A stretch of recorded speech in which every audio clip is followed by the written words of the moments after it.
नमो नमः। प्यारे छात्रों, हम आप सभी के सामने आज का जो पेपर हुआ है संस्कृत का, उसका हल लेकर आए हैं।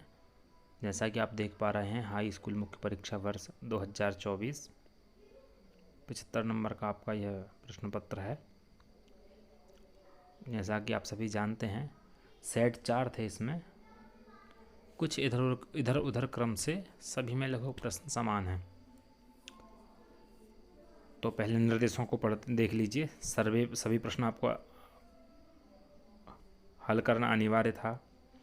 प्रश्नों के सामने ही नंबर दिए हुए हैं और सभी प्रश्न जो हैं वो संस्कृत भाषा में हैं और इनके उत्तर भी जो है संस्कृत भाषा में ही देना था।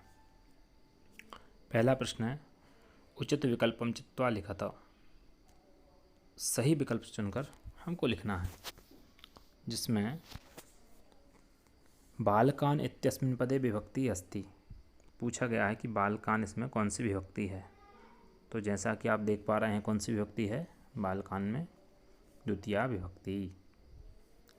दूसरे प्रश्न पर आते हैं, धेनवः इत्यस्मिन् पदे वचनम अस्ति। धेनवः इसमें कौन सा वचन है? तो जो आप लोग गुरु के शब्द रूप पढ़े हैं, उसमें गुरु गुरवः, उसी प्रकार धेनु धेनवः, इस प्रकार से हैं। तो आप लोगों ने ये दो देखे, हमने यहाँ पर टिक किए हुए हैं। द्वितीय विभक्ति, पहले का आंसर है द्वितीया, दूसरे का आंसर है बहुवचनम। अब हम आगे बढ़ते हैं, तीसरा प्रश्न देखेंगे।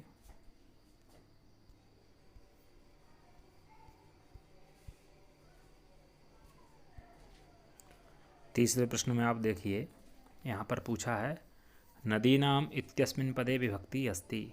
तो नदी नाम में कौन सी विभक्ति है? कोई सा भी शब्द आप ले लेंगे, देवी, सरस्वती, उन शब्दों की तरह नदी के रूप भी चलते हैं। तो षष्ठी बहुवचन में बनता है आपका शब्द रूप जो है नदी नाम, जिसमें आपका यहाँ पर आंसर क्या हो जाएगा? षष्ठी। आगे देखिए, तस्मिन् इत्यस्मिन् पदे वचनम अस्ति। इसमें कौन सा वचन है तस्मिन् में? इसमें एक वचन है, सप्तमी एक वचनम। अस्माभिः सर्वदा सत्यम वक्तव्यम इत्यस्मिन् वाक्ये अव्ययम अस्ति। अस्माभिः सर्वदा सत्यम वक्तव्यम, इसमें अव्यय पद कौन सा है? सर्वदा। अधोलिखितेषु शब्देषु अव्यय पदम नास्ति। नीचे लिखे शब्दों में अव्यय पद नहीं है, रमा। ये आपका जो है प्रश्न 1 पूरा हुआ। अब हम इससे आगे बढ़ेंगे प्रश्न नंबर 2 की ओर, जिसमें लिखा है, प्रदत्त शब्द ही रिक्त स्थानानि पूरयत। तो जो शब्द दिए हुए हैं उनसे रिक्त स्थानों की पूर्ति करना है। तो उन पूर्तियों के पहले हमने जो ऊपर निशान लगाए हैं, हम इनको हटा देंगे ताकि आप लोगों को कन्फ्यूज़न ना हो। देखिए, एक नंबर दूसरे के फर्स्ट में पूछा गया, श्वेतः अश्वा धावति इत्यस्मिन् वाक्ये विशेषणम अस्ति। सफ़ेद घोड़ा दौड़ रहा है, इसमें विशेषण क्या है? तो आपको जो ऊपर लिखे हुए हैं कोष्टक में शब्द, उन्हीं में से चुनना है। तो यह तो बहुत ही सरल है, क्योंकि आपके पास श्वेता अश्वा धावति, यहाँ पर देख लेंगे आप क्या लिखा हुआ है। इत्यस्मिन् वाक्ये विशेषण पदम अस्ति। तो इसमें विशेषण पद क्या हो जाएगा आपका? श्वेतः। क्या हो जाएगा? श्वेतः। ये हो गया। दूसरा का देखेंगे, जननी तुल्य वत्सला इत्यस्मिन् वाक्ये विशेष्य पदम अस्ति। अब इसमें विशेष्य पद क्या है? क्या हो जाएगा? जननी। तीसरा है, सलिलम इत्यस्य पदस्य पर्याय पदम अस्ति। सलिल जो है, इसका पर्याय पद क्या है? तो सलिल का वो पर्याय पद आपको फिर से देखेंगे हम। तो इसमें जो हो जाएगा आपका जलम। सलिल का पर्याय पद क्या है? जल। निर्मलम इत्यस्य पदस्य विलोम पदम, निर्मलम का हो जाएगा समलम क्या हो जाएगा? समलम। सुलभः इत्यस्य पदस्य विलोमपदं दुर्लभः। शीघ्रमित्यस्य पर्यायपदमस्ति सत्वरम्।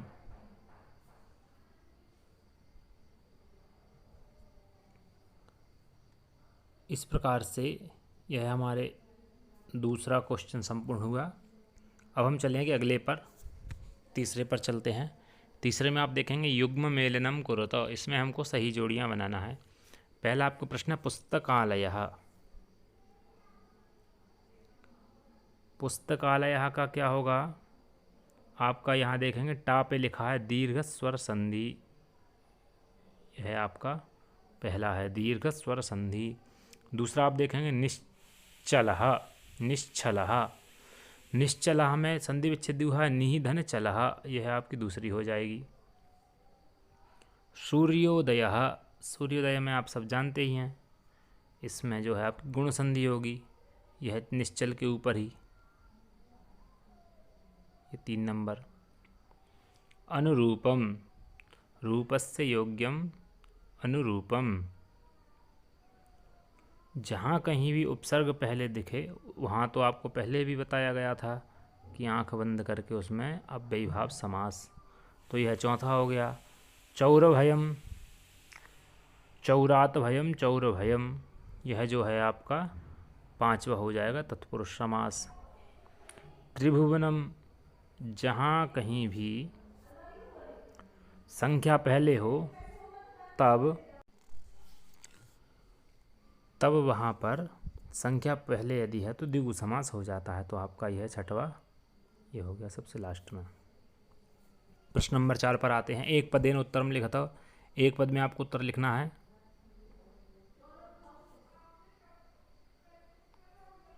तब हम यहाँ देखेंगे आदाय इत्यस्मिन् पदे कः प्रत्ययः अस्ति। तो आदाय में कौन सा प्रत्यय है? आदाय के लिए आपका प्रत्यय हो गया ल्यप। कौन सा प्रत्यय है आदाय में? ल्यप प्रत्यय।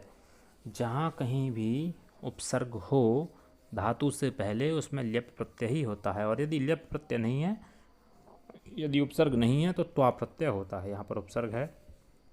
कथयितुम् इत्यस्मिन् पदे कः प्रत्ययः अस्ति। कथयितुम् में आपको कौन सा प्रत्यय है? तुमुन।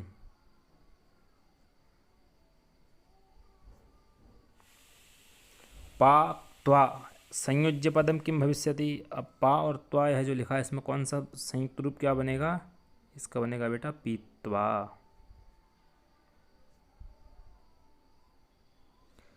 अनिसम महानगर मध्ये किम प्रचलति। इसका आपका आंसर होगा काला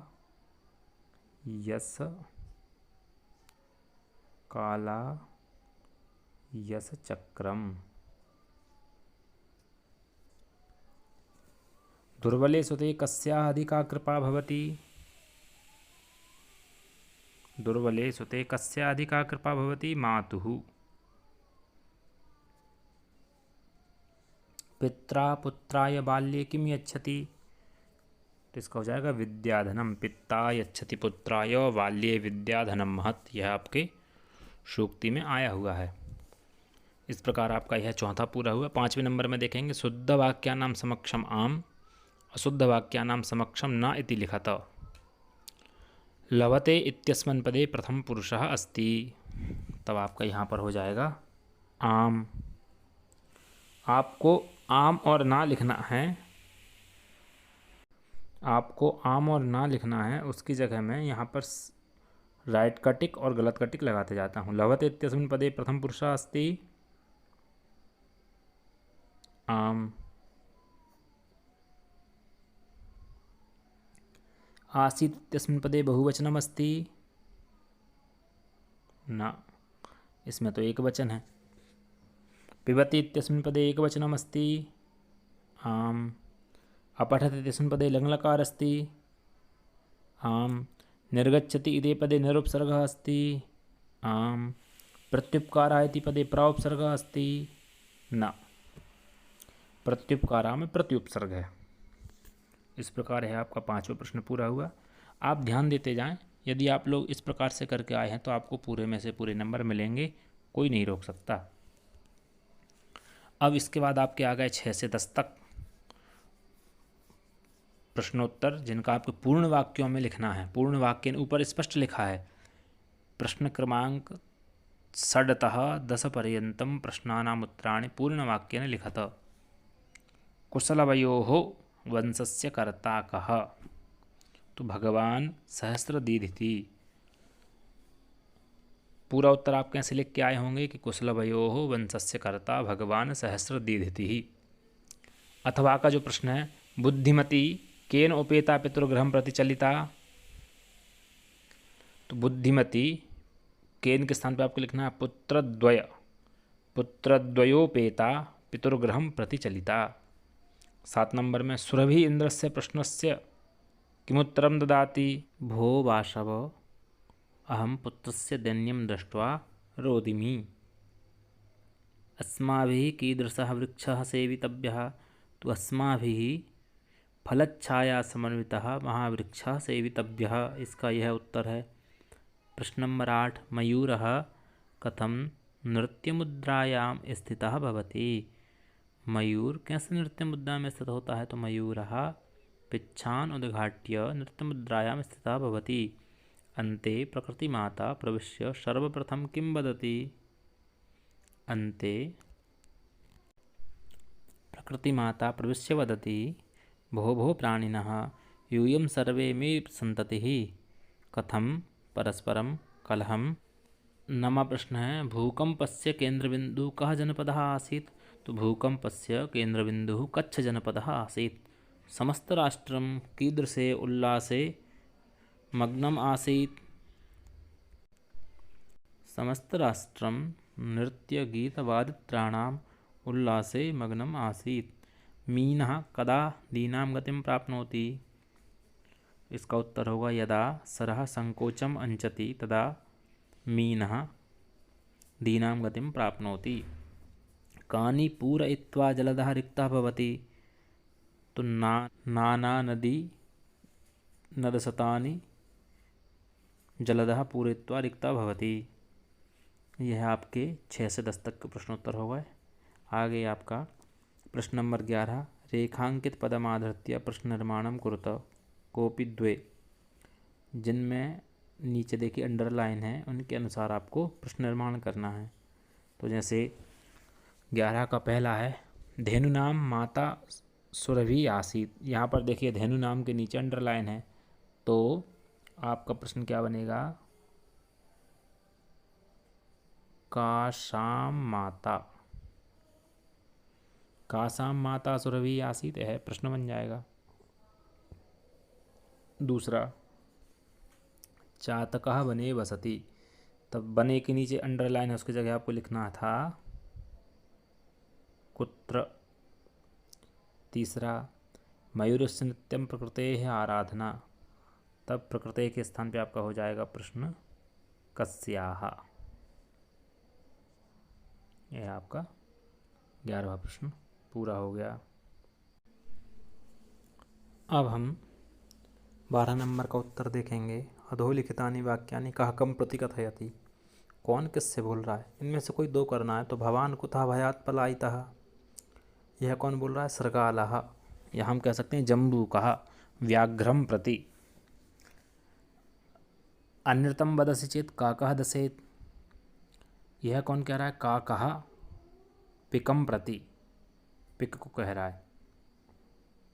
प्रश्न नंबर 13 में प्रश्नपत्रे समागतान् श्लोकान् विहाय स्वपाठ्यपुस्तकस्य सुभाषित एकं लिखत। प्रश्नपत्र में जो श्लोक आए हुए हैं, सुभाषित आए हुए हैं, उनको छोड़कर अपनी पाठ्यपुस्तक का एक सुभाषित लिखना है। तो वह आप लोगों ने लिख दिया होगा कोई सा भी। श्रूयतां धर्म सर्वस्वं श्रुत्वा चैवावधार्यताम् आत्मनः प्रतिकूलानि परेशान न समाचरित। इस प्रकार से बहुत से सुभाषित हैं, आपने कोई एक लिखा ही होगा। प्रश्न नंबर 14 अधोलिखितेषु अशुद्ध कारक वाक्यानां शुद्धि करणीया कोपि द्वे। यहाँ पर 3 लिखे हुए हैं, इनमें से आपको कोई 2 की शुद्धि करनी है। तो देखिए, वृक्षेण पत्राणि पतन्ति, यह बताया था कई बार इसमें कि वृक्षेण, यहाँ पर आपको क्या करके आना था, इसमें वृक्षात, अपादान अर्थ में यहाँ पंचमी होगी, दूर होने के अर्थ में, तो क्या हो जाएगा, वृक्षात पत्राणि पतन्ति। यह दूसरे नंबर पर जो है वह भी आपको बार बार बताया था उदाहरण कि नमः के योग वाला कोई उदाहरण अवश्य आएगा।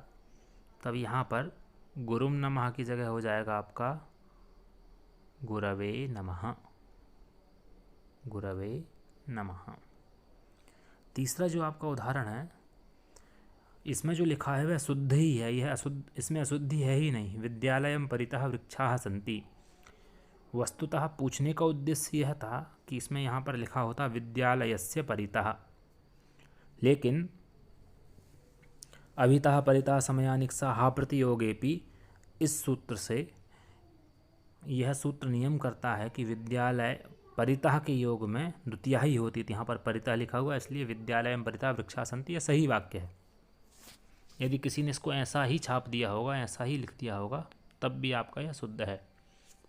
प्रश्न 15 रिक्त स्थानानि पूरयत, इसमें आपको करना कोई भी रिक्त स्थानों की पूर्ति करना, कोई 4।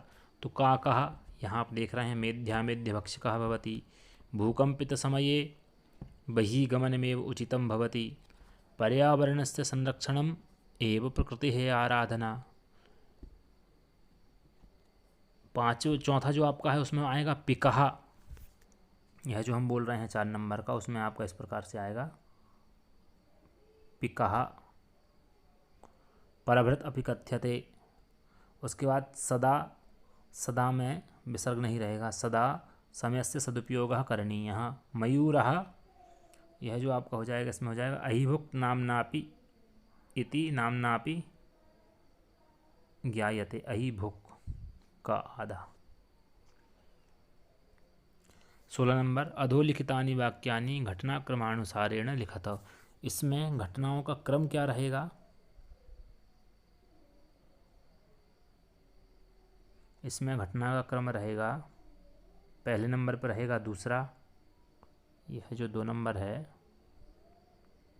ये होगा पहला, फिर 4 नंबर का जो है ये होगा दूसरा,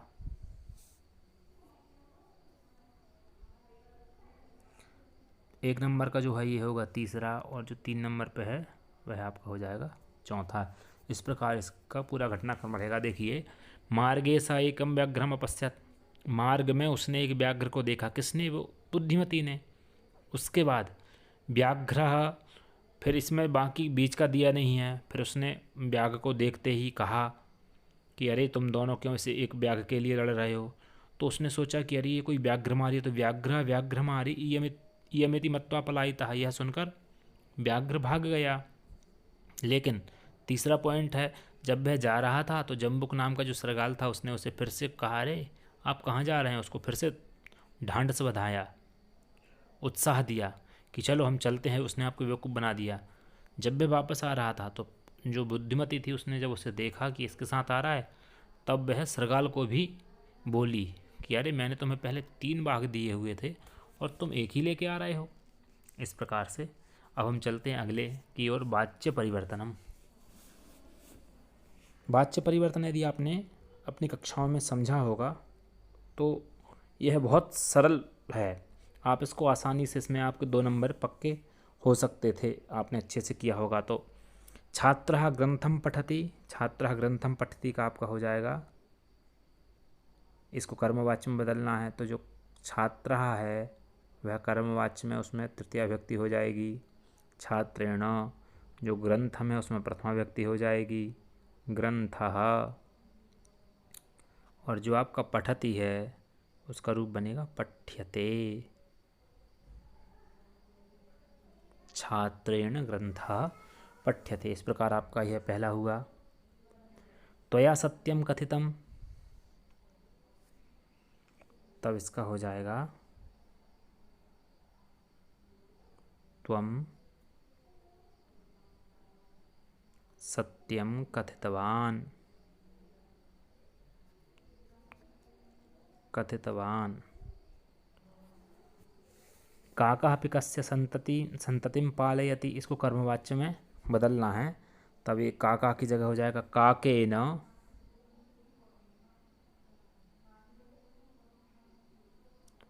पिकस्य,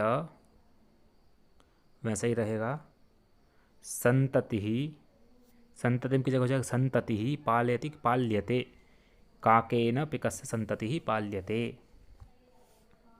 अग्रे अधोलिखितं गद्यांशं पठित्वा प्रश्नानाम उत्तराणि लिखत, नीचे जो गद्यांश दिया हुआ है उसको पढ़कर प्रश्नों के उत्तर लिखना है। कश्चन निर्धनो जनः भूरि परिश्रम्य किंचित वित्तम उपार्जितवान, तब आप देखेंगे यहाँ पर पहला प्रश्न निर्धनः जनः कथम वित्तम उपार्जितवान,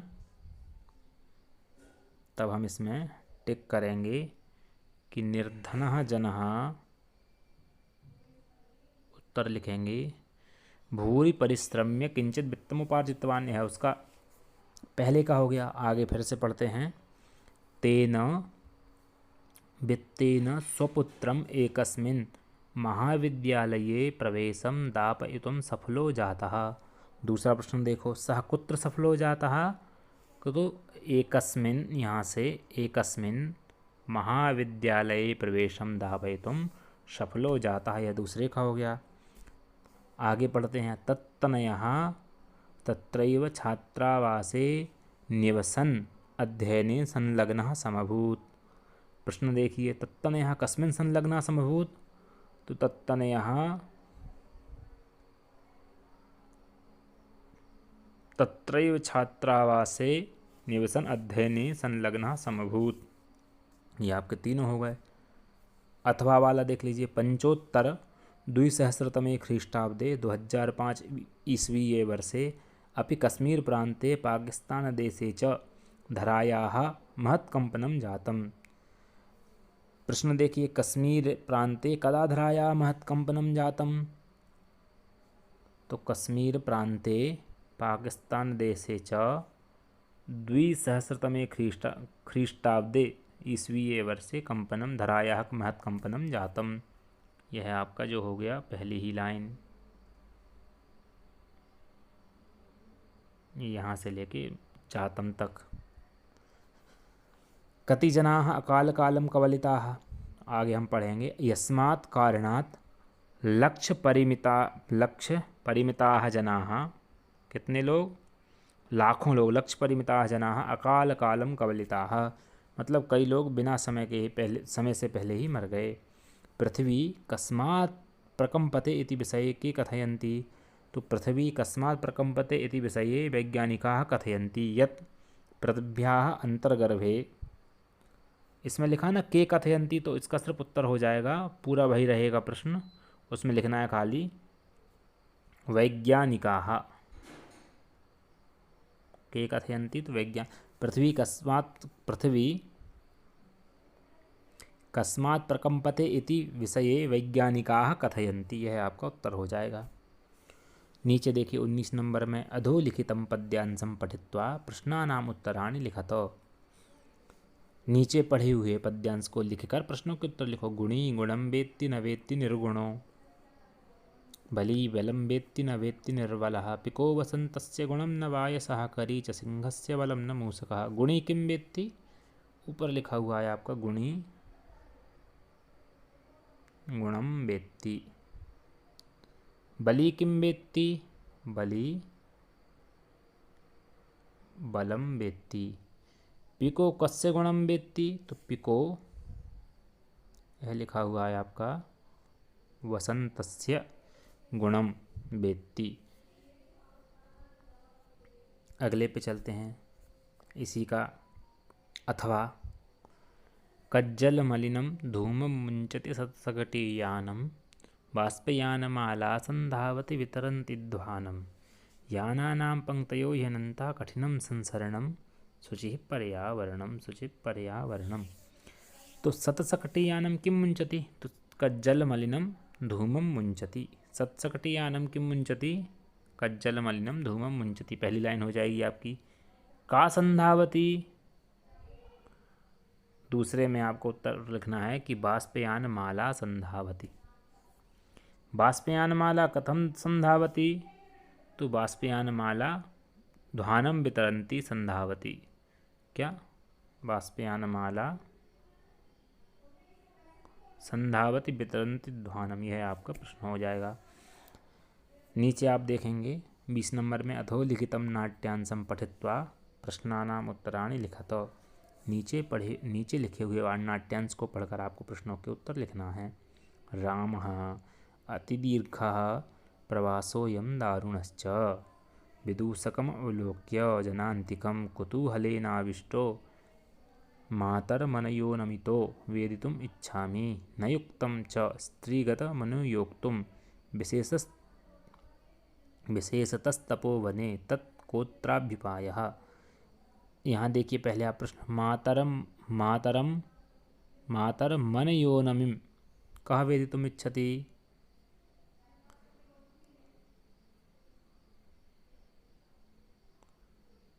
तब यहाँ पर कहा की जगह हम लिख देंगे विदूषकः।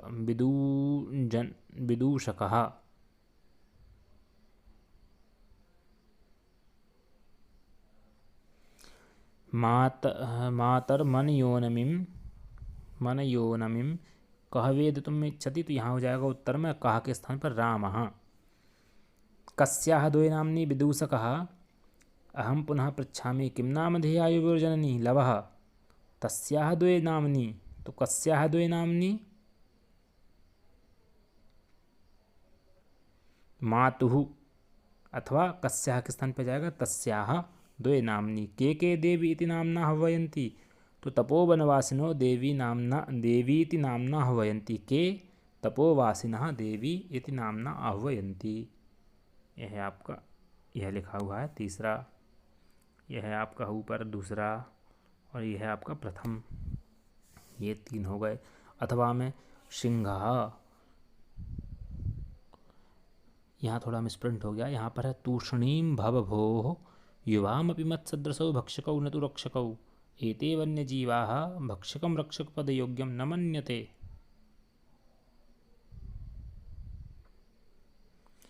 यहाँ पर भी मन्यते का स्थान पे आएगा मन्यन्ते। अतएव विचार विमर्शः प्रचलितः। वनजीवाः किं रक्षकपदयोग्यं न मन्यन्ते?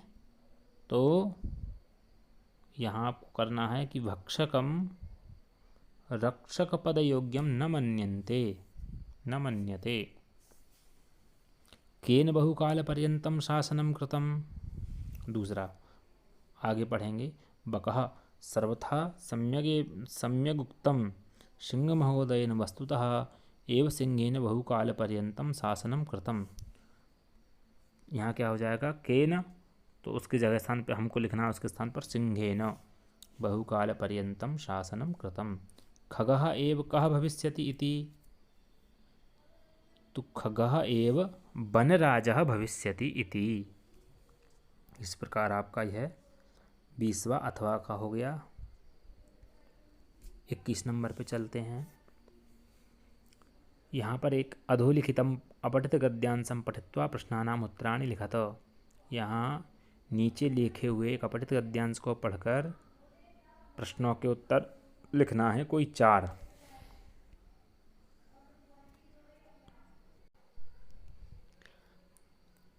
ऊपर लिखा हुआ है कोपि चत्वारि, कोई 4। तो पहले हम इसको अपठित गद्यांश को एक बार पढ़ के देख लेंगे। आप किसी भी गद्यांश या पद्यांश का उत्तर लिख रहे हैं तो सबसे पहले उसके प्रश्नों को पढ़िए, फिर उसके बाद आराम से धैर्यपूर्वक गद्यांश अथवा पद्यांश को पढ़िए। जैसे यहाँ पर प्रश्न क्या है? संस्कृत परिवारः कुत्र अस्ति? आगे हम पढ़ना शुरू करेंगे। हरियाणा राज्ये यमुना नगर मंडले एकः संस्कृत परिवारः अस्ति। अब हम यहाँ देखेंगे, हमने जो प्रश्न पढ़ा था उसका उत्तर हमको पहले ही मिल गया है।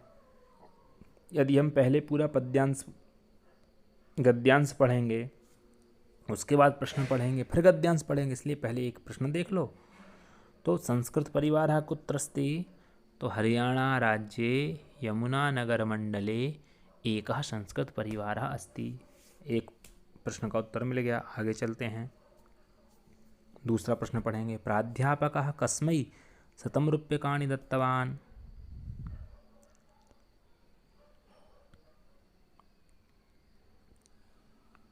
और तीसरा प्रश्न भी यहीं पढ़ लेंगे। प्राध्यापकः अभिमन्यवे 100 रूप्यकाणि किमर्थं दत्तवान्? क्यों दिए उसने 100 रुपये?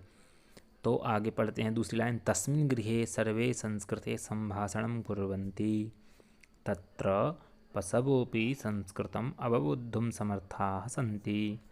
तस्मिन् गृहे अभिमन्यु नाम एकः युवकः अस्ति, सोऽपि संस्कृतं वदति। एकदा तत्र एकः संस्कृतप्राध्यापकः आगतवान्, तेन सह अभिमन्युः संस्कृतेन सम्भाषणं कृतवान्। तस्य युवकस्य प्रतिभां दृष्ट्वा प्राध्यापकः अभिमन्यवे 100 रूप्यकाणि दत्तवान्।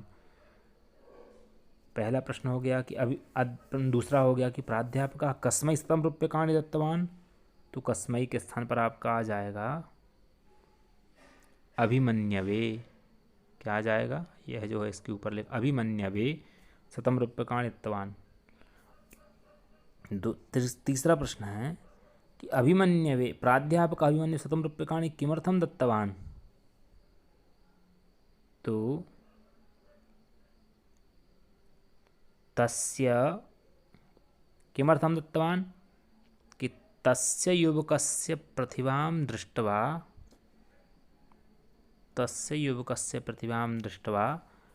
प्राध्यापकः अभिमन्यवे 100 रूप्यकाणि दत्तवान्। यह आपका पूरा हो जाएगी, यह पूरी लाइन हो जाएगी। युवकः कथं गीतायाः श्लोकान् अस्मरत्? आगे तस्मात् दिनात् तस्य मनसि संस्कृतं प्रति महती अभिरुचिः समुत्पन्ना। सः प्रतिदिनं गीतायाः श्लोकान् पठित्वा सर्वान् श्लोकान् अस्मरत्। तो युवकः कथं गीतायाः श्लोकान् अस्मरत्? तो सः प्रतिदिनं गीतायाः श्लोकान् पठित्वा सर्वान् श्लोकान् स्मरते है। आपका चौथा प्रश्न हो जाएगा। पांचवा, गद्यांशस्य उचितं शीर्षकं लिखत। गद्यांश का उचित शीर्षक क्या होगा? संस्कृत संभाषणम। क्या होगा इसका उचित शीर्षक? संस्कृत संभाषणम। नंबर 22 का देखिए। स्वप्राचार्यस्य कृते 3 दिवसानाम् अवकाशार्थम एकं प्रार्थना पत्रं लिखत। अपने प्राचार्य जी के लिए 3 दिवस के अवकाश के लिए एक प्रार्थना पत्र लिखना है। अथवा स्वभगिन्याः विवाहे आमंत्रयितुं स्वमित्रं प्रति एकं पत्रं लिखत। अपनी भगिनी के विवाह में आमंत्रण के लिए अपने मित्र को एक पत्र लिखना है। प्रश्न नंबर 23, यह 4 नीचे विषय दिए हुए हैं, इनमें से किसी एक पर कम से कम 100 शब्दों में संस्कृत भाषा में एक निबंध लिखना है। पर्यावरणम, कभी कालिदासः, अस्माकं देशः, दूरदर्शनम। तो इस प्रकार आपने यहाँ पर देखा, इन विषयों पर आपको निबंध लिखना था और उम्मीद है, हम यह आशा करते हैं कि आप सभी संस्कृत के पेपर में बहुत अच्छा करके आए होंगे। आप सभी इसी प्रकार अच्छा करते रहें और संस्कृत संबंधी ज्ञान के लिए, जानकारी के लिए हमसे जुड़े रहें। यदि अच्छा लगा हो तो वीडियो को लाइक, शेयर और सब्सक्राइब करना ना भूलें। आपके मोबाइल में राइट हैंड की ओर सीधे हाथ की तरफ एक लाल बटन होती है, जिसे क्लिक करने का कोई चार्ज नहीं लगता है, पैसा नहीं लगता है। यदि आप चाहें तो सब्सक्राइब करें। नमो नमः, धन्यवाद।